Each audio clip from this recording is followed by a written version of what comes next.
Et si la mort n'existait pas? Ou plutôt, et si nous étions déjà ailleurs sans même le savoir? Notre réalité nous apparaît souvent comme une ligne droite, simple et prévisible. Nous naissons, nous grandissons, puis nous mourrons, comme si tout cela n'était qu'une suite logique inéluctable. Pour la plupart, la mort est perçue comme un point final, une frontière absolue. On croit que, lorsque l'on meurt, tout s'arrête. Plus rien n'existe. Mais si cette croyance reposait sur une illusion?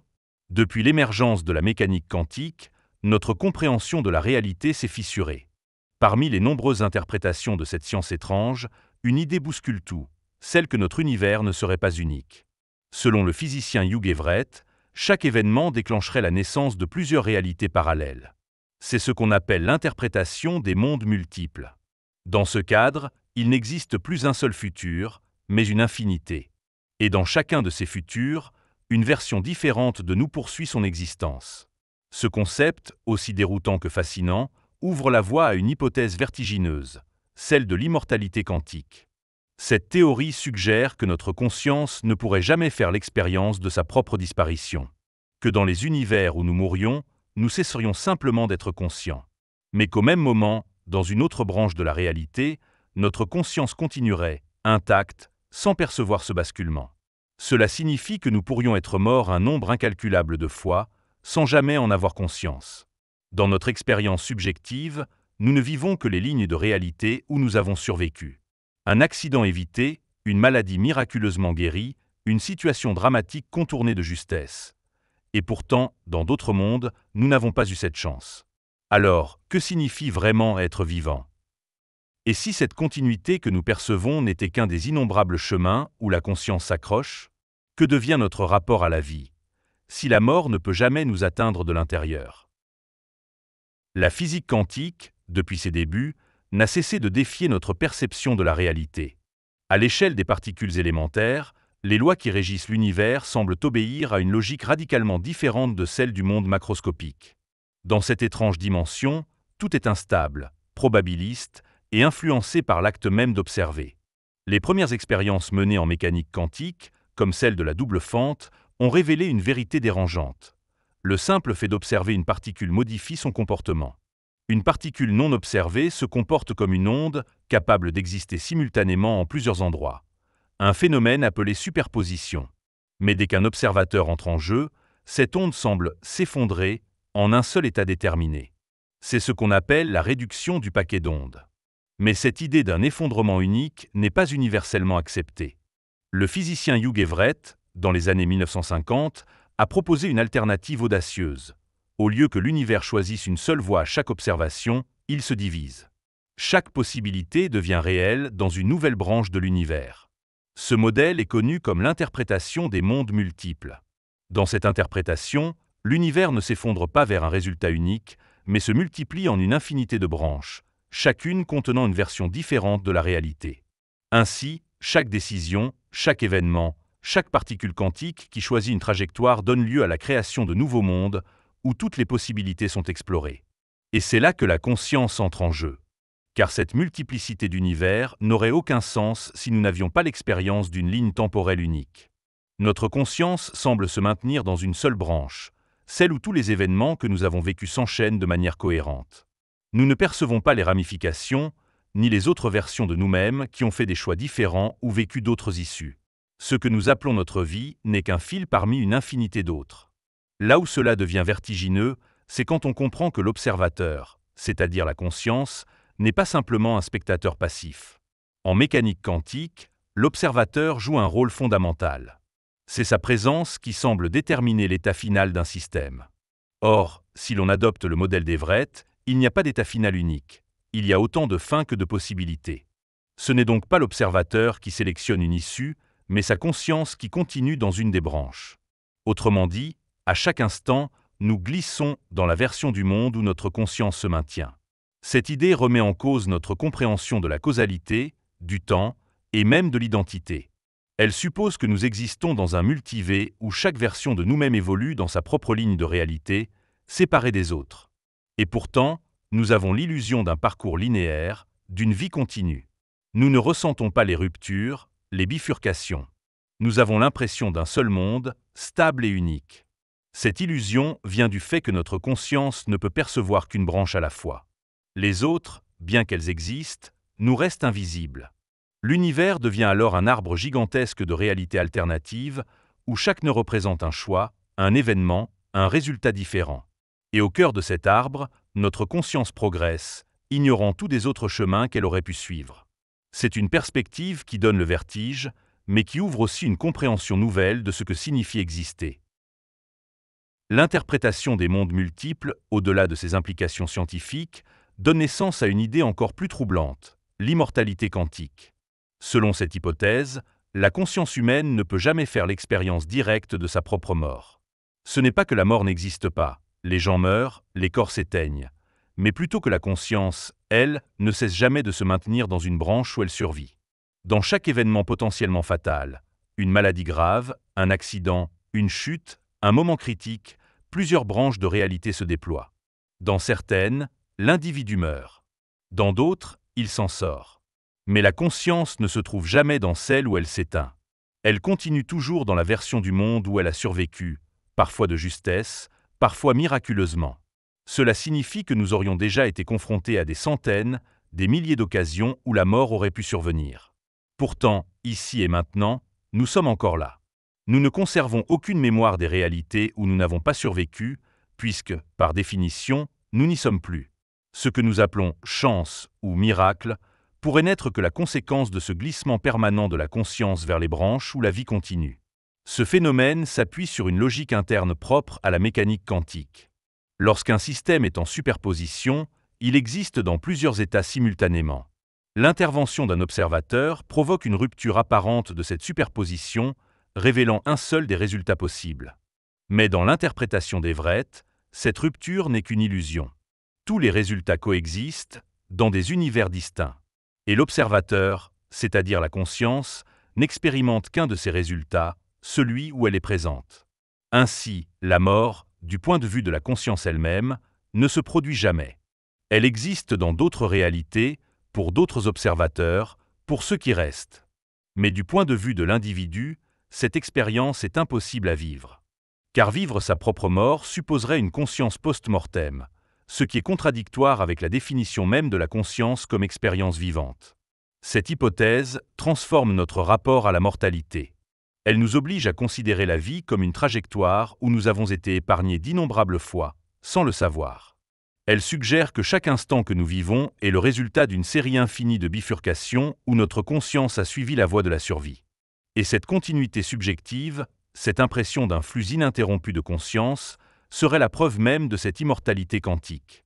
Mais il est crucial de comprendre que cette immortalité n'est pas celle des mythes ou des religions, où l'âme vit éternellement dans un au-delà. Il ne s'agit pas non plus d'un corps préservé ou d'une vie sans fin dans notre monde actuel. C'est une forme d'immortalité purement subjective, où la conscience ne perçoit jamais son propre effacement.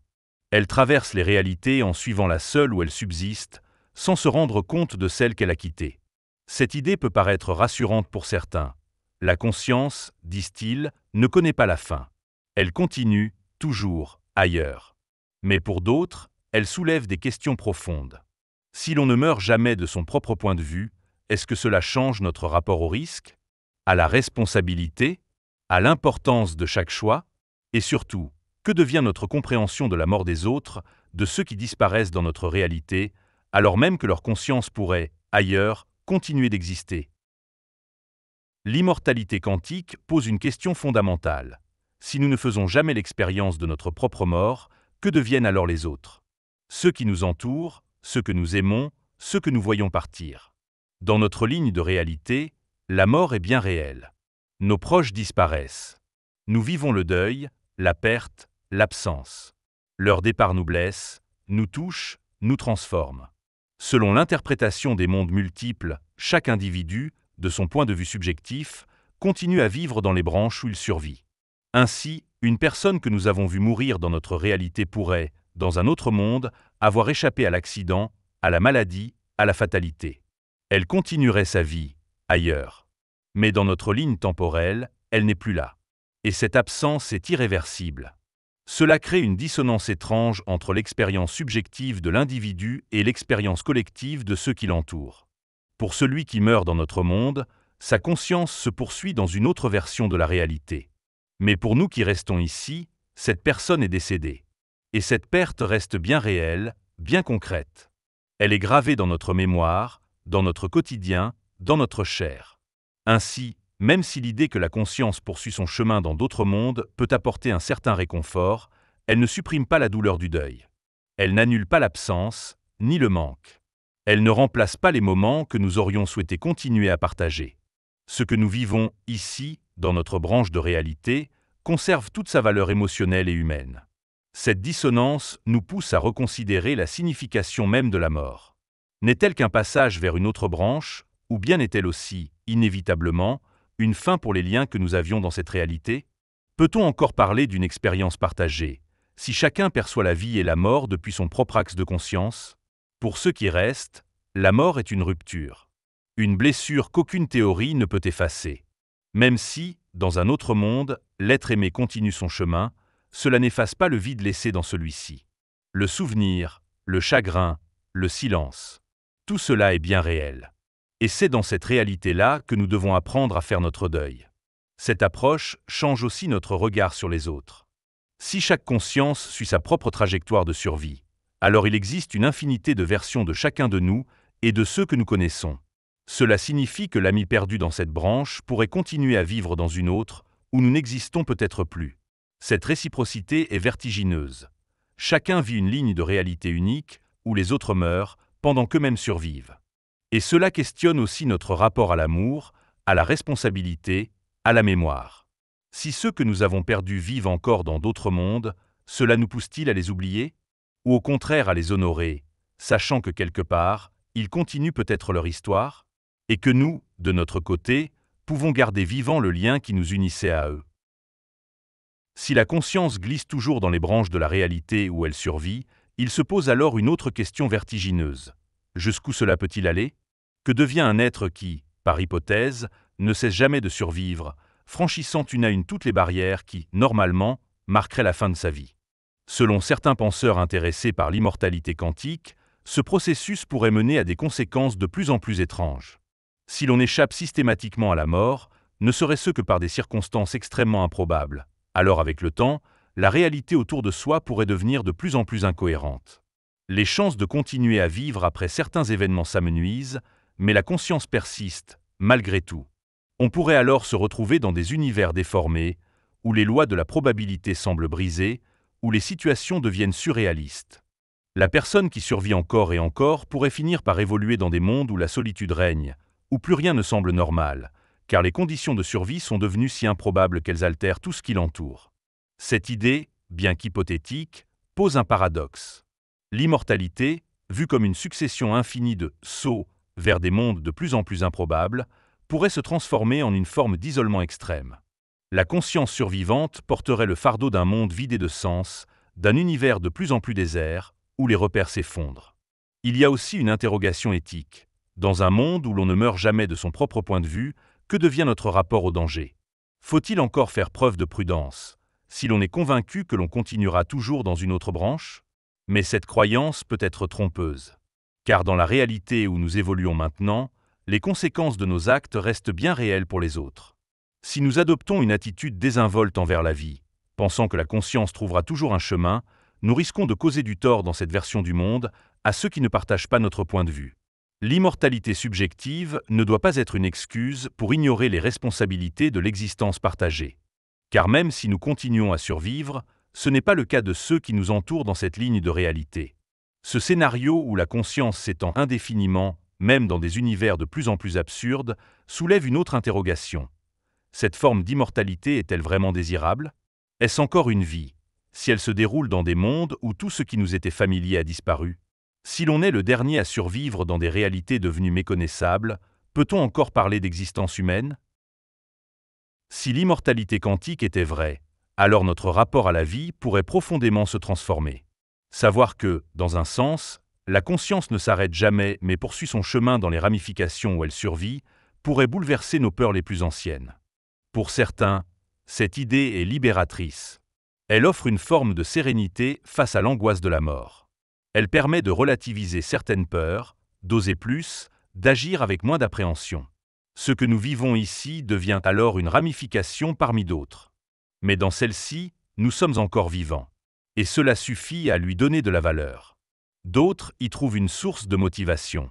Si nous avons déjà survécu à l'improbable un nombre incalculable de fois, cela peut renforcer notre courage, nourrir notre détermination, raviver notre gratitude. Nous sommes là, maintenant. Et ce simple fait est une chance, un mystère, un miracle. Certains voient aussi dans cette perspective un appel à la responsabilité. Car même si notre conscience se poursuit ailleurs, dans cette ligne de réalité, nos actes ont des conséquences. Les personnes que nous aimons ne sont pas garanties d'être là éternellement. Elles peuvent disparaître dans notre monde, même si elles continuent ailleurs. C'est pourquoi chaque moment compte, chaque choix, chaque geste, chaque relation. L'immortalité quantique n'est pas un permis d'indifférence. Elle n'est pas une promesse de vie sans douleur.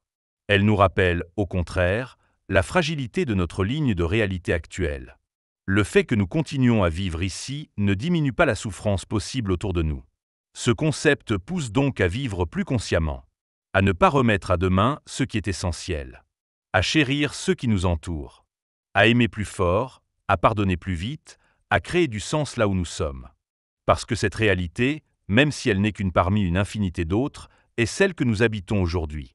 Et si nous ne pouvons jamais expérimenter notre propre disparition, alors il est d'autant plus important de prendre soin de ce qui nous entoure, car c'est cela qui façonne notre expérience vivante. Tu es encore là. Et ça veut peut-être dire quelque chose. Si l'immortalité quantique dit vrai, alors tu es la version de toi-même qui a survécu à toutes les morts possibles. Tu avances dans cette ligne de réalité, inconscient des autres où tu n'existes plus. Et chaque instant devient alors un miracle silencieux, une chance imperceptible. Mais dans ce monde, autour de toi, d'autres vivent la perte. Et tu ressens aussi la douleur de ceux qui partent. Rien de tout cela n'est effacé. C'est pourquoi cette théorie, aussi vertigineuse soit-elle, n'est pas un refuge. C'est une invitation. Une invitation à vivre avec attention, avec respect, avec sens. Puisque tu es encore ici, qu'est-ce que tu vas faire de cette existence? Si cette vidéo t'a fait réfléchir, abonne-toi, partage-la, et surtout n'oublie pas que chaque seconde est précieuse.